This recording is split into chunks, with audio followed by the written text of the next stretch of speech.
We've spoken in previous videos about wills and lasting powers of attorney. By extension, the next thing to speak about is probate and the administration of estates. Over the next few days, I'll be speaking a little bit about the legal processes involved when a person passes away.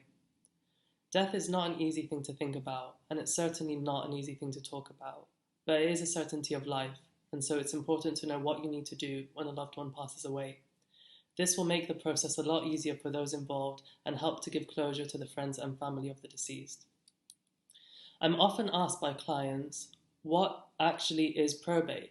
And the short answer is that probate is the legal processes involved when a person passes away and basically consists of doing three things.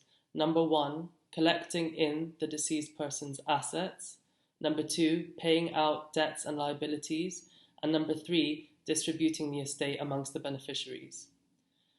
I'm often also asked what the difference is between a grant of probate and a grant of letters of administration, and that's a very good question. A grant of probate is the legal document that gives the executors of a will the authority to start the probate process, collecting in the assets, paying out the liabilities, and distributing the estate.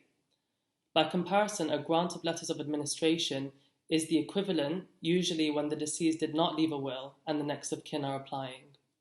I'll speak a little bit more about the role of personal representatives in the next session.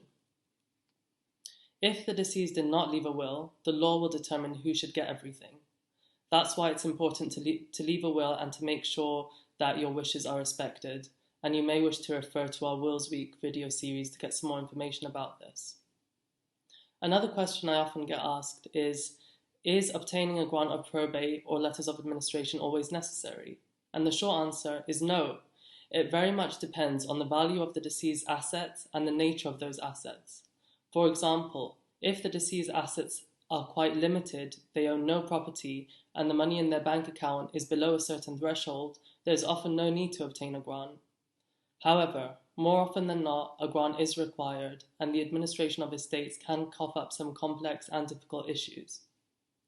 That's why it's important to instruct a solicitor who will be able to help you through the process, break things down for you, and to give you some peace of mind at what is always a difficult time.